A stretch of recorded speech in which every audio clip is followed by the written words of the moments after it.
संस्कृत दीपकम का पहला पाठ में आपको क्या काम दिया गया था? वर्ण उच्चारण स्थान। जो बच्चा इसको ध्यान से समझ लेगा ना, उच्चारण इस शब्द का कहां से होता है, वो बच्चा कभी जिंदगी में मार नहीं खाएगा।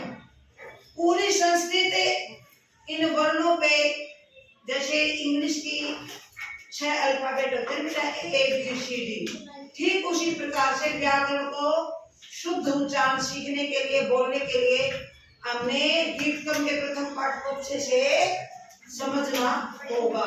तो अब जो हमारे लगातार करते करते वो है वर्णानाम षट उच्चारण स्थानानि। वर्णों का उच्चारण स्थान कितने प्रकार का होता है? 6। वर्णों का उच्चारण स्थान कितने प्रकार, कितने अंगों से करते हम? 6। सभी बच्चे बताएंगे वर्णानाम षट उच्चारण स्थानानि। वर्णों का उच्चारण स्थान 6 जगहों से किया जाता है। उसके कई स्थान है बेटा? 6 स्थान है। कौन कौन से? सभी बच्चे बताएंगे।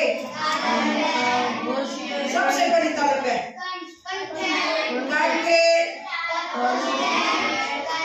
सबसे पहले कंठ, फिर है तालु, फिर है मूर्धा, फिर है दंत और नाक, फिर है ओष्ठ और नासिका। इसको हम सरल तरीके से याद करेंगे। एक बार पुस्तक को छोड़िए, आप सरल तरीके पे आ जाइए। हम कैसे याद करेंगे? सबसे पहले सभी बच्चे अपने अपने को हाथ लगाएंगे। भी ये आपका क्या है बेटा? ये क्या है? यहाँ से हम क्या करते हैं? यहाँ से हम क्या करते हैं? फिर यहाँ से थोड़े से ऊपर आ जाइए दरवाजों के पास। अब हमने कहाँ पे आना है? दरवाजे के पास है। दरवाजे अब क्या बेटा? बंद है। दरवाजे क्या है? तो इन दरवाजों को थोड़ा सा खोलिए। तो ये क्या है बेटा? ओष्ठ। पहले नंबर पे हो गया कंठ। दूसरे नंबर पे जो परमात्मा ने दरवाजा दे दिया ना, मुख का, मुख पे दरवाजे हैं, तो ये क्या है? ओष्ठ। जब आप दरवाजा खोलोगे तो सामने कौन खड़े मिलेंगे आपको? पहरेदार मिलेंगे। ये अंदर नहीं जाने देंगे, काट लेंगे। इनसे हमें आज्ञा लेनी पड़ती है। इनसे हम क्या लेंगे? जो तीसरा जो स्थान होगा किसका होगा बेटा? सभी बच्चे उंगली लगाए, दांत कहाँ पे दिखाएं सभी बच्चे। तो तीसरा नंबर क्या है? ये दंत। तीसरे नंबर पे क्या है बेटा? दंत। उसके बाद हो गया बेटा मूर्धा, सॉरी तालव्य। मैं देख रही हूँ तुम ध्यान से सुन रहे हो, तुमने पढ़ा नहीं, मैं गलती भी बोलूंगी, लेकिन आपने उसको ठीक बताना है। आपने उसको क्या बताना है? तो दंत के बाद किसका नंबर आ गया? तालव्य। तो दांतों से आज्ञा लेके जीभ को थोड़ा सा मोड़िए, दांतों से थोड़ा ऊपर तालव्य में जीभ को लगाइए। कौन सा नंबर आ गया? चौथे नंबर पे क्या आ गया बेटा? तालु, तालव्य। फिर क्या आ गया बेटा? मूर्धा। फिर क्या आ गया? मूर्धा। जीभ को अच्छे से मोड़िए, बिल्कुल हम अंदर चले जाएंगे तो ऊपर हमारे को आकाश दिखाई देगा, लेकिन हमने देखना नहीं है आकाश को, उसको हम क्या करेंगे? स्पर्श करेंगे। जीभ को मोड़िए, पूरा मोड़िए, और जीभ को हम कहाँ लगाएंगे? मूर्धा पे। जैसे मूर्धन्य सकार होता है, क्या होता है? मूर्धन्य। पूरी जीभ को मोड़ करके हम बिल्कुल जो ऊपर हमें खाली स्थान दिखाई दे रहा है ना, वहां पर जीभ को लगाएंगे। कितने हो गए बेटा? 5 हो गए। सारे मुखमंडल में घूम गए आप, पता चल गया आपको? तो सबसे पहले क्या मिले आपको? दरवाजा मिला। हमने दरवाजे को खोला। इस दरवाजे का नाम क्या है? ओष्ठ। इस दरवाजे का नाम क्या है? ओष्ठ। फिर हम थोड़े से अंदर गए तो हमें क्या मिले? दंत मिले। वो क्या है? पहरेदार मिले हमारे को। कौन सा नंबर पे मिले? तीसरे नंबर पे। कंठ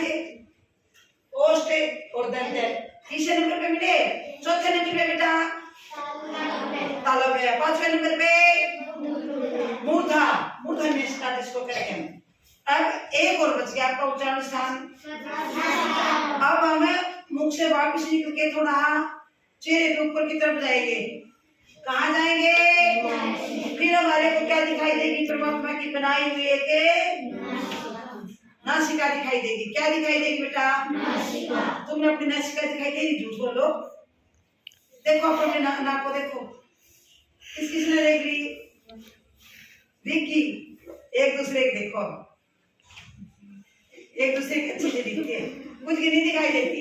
घ्राण शक्ति जिससे हम श्वास को लेते और छोड़ते हैं। तो छोटे नंबर पे कौन है बेटा? नासिका, जिसका कई जगह प्रयोग होता है। इसको हम क्या बोलेंगे? अनुनासिक। क्या बोलेंगे? अनुनासिक।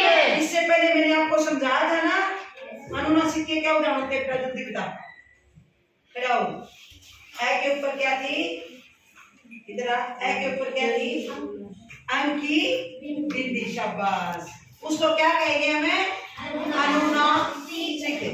जैसे मयंक, उच्चारण करो सभी बच्चे। नाक में से आवाज आई ना? पंकज, पंकज। तो ये क्या है? अनुनासिक। तो अब आपने उच्चारण स्थानों के 6 नामों का पता चल गया? कौन बच्चा बताएगा? फटाफट हाथ लगा के बताएंगे सभी अपने अपने अंगों पे। बता। सबसे पहले सभी बोलेंगे नंबर 1 नंबर 2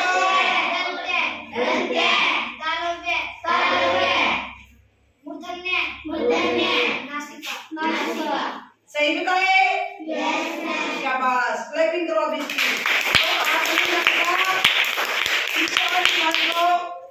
ज्यादा दूर दूर नहीं ढूंढना है, बस मेन जगह एक है, इसके अंदर कई है और एक क्या?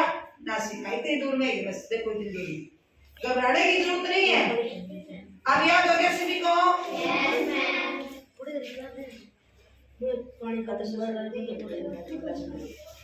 जैसे बेटा हम इनको समझेंगे, ये 3 प्रकार के सकार है हमारे सामने।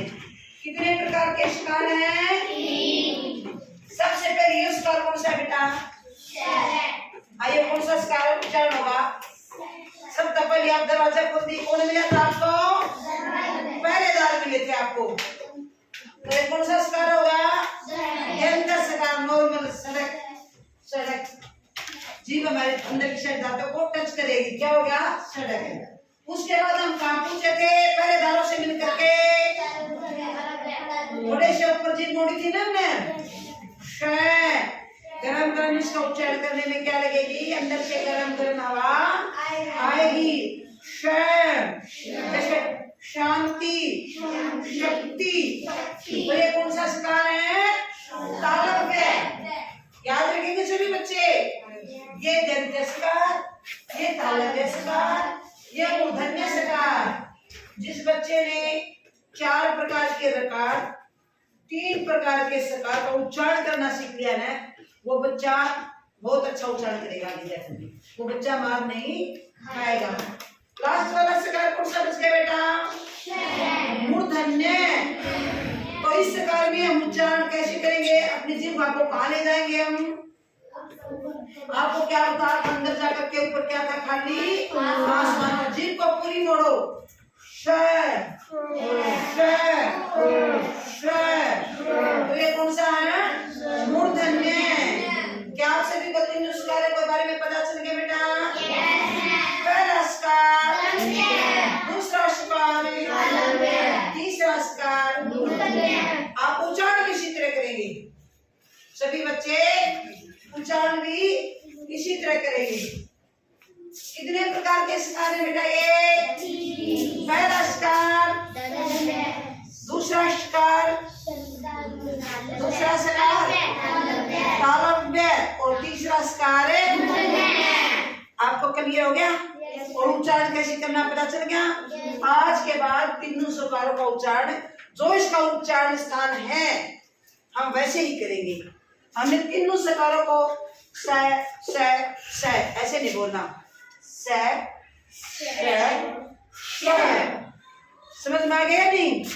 तो तीनों सफाओं का अच्छे से उच्चारण करेंगे और वर्ण उच्चारण स्थान के जो मेन जो 6 स्थान है वो आपको हमने बता दिया है।